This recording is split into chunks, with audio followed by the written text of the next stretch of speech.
नमस्कार, मी अतुल जैन. अतुल आपल्या बातमीमध्ये आपल्या सर्वांचं हार्दिक स्वागत करतो. आज आहे 19 ऑगस्ट. आज मंगळवार आहे आणि आज अत्यंत मुसळधार पाऊस हा मुंबईमध्ये बरसत आहे. आपण बघू शकता की रस्त्यावर काहीही दिसत नाही अशा पद्धतीचा पाऊस या ठिकाणी आज पडताना आपण बघतो आहोत. कालच आपण पाहिलं असेल तर 18 ऑगस्ट रोजी भरपूर पाऊस झाला होता आणि शाळांना देखील या ठिकाणी सुट्टी जाहीर करण्यात आली होती. तर अशाच पद्धतीने आज मुसळधार पाऊस हा मुंबईमध्ये बरसताना आपण बघत आहोत. अत्यंत संपूर्ण मोठ्या प्रमाणात पाऊस असल्यामुळे धोकासारखं वातावरण आहे. हायवेसुद्धा या ठिकाणी समोर जो आहे तो दिसत नाही आहे. समोर हायवे आहे आणि अशा पद्धतीचा पाऊस आज मुंबईमध्ये बरसत आहे. त्यामुळे जर प्रशासनाने सांगितलं आहे की ज्या पद्धतीने कोणाला जर काम असेल अत्यंत महत्त्वाचं तरच बाहेर पडावं, नाहीतर घराबाहेर पडू नये, अशा पद्धतीच्या सूचना देखील आज प्रशासनाच्या माध्यमातून देण्यात आलेल्या आहेत. आणि त्याच माध्यमातून आपण बघू शकता की अशा मुसळधार पावसामध्ये आपण कशा पद्धतीने बाहेर जाऊ शकतो.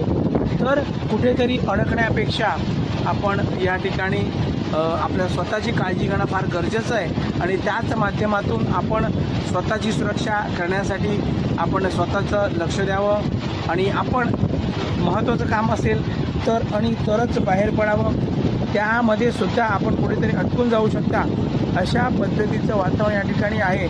आणि लोकांना या अगोदरची 26 जुलै आठवते आणि मुसळधार म्हणजे अतिमुसळधार पाऊस हा वाढतच चाललेला आहे, कुठे थांबण्याचं नाव घेत नाही आहे. आज पहाटेपासून हा पाऊस अत्यंत जोरात मुसळधार प्रमाणात आहे आणि आत्तासुद्धा हव्याचा वेग हा जास्त आहे आणि त्याच माध्यमातून पाऊस हा सुद्धा मोठ्या प्रमाणात बरसत आहे.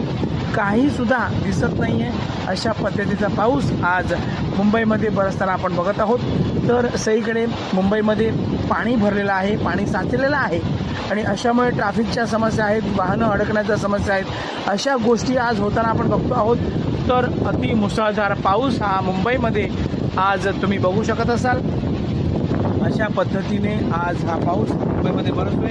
गरज असेल तर आणि तरच आज आपण या घराच्या बाहेर पडावं अशा पद्धतीचं वातावरण या ठिकाणी आपल्याला दिसतंय. म्हणून तुम्हाला कळकळीची विनंती आहे, गरज असेल तर आणि तरच बाहेर आपण पडायचं आहे.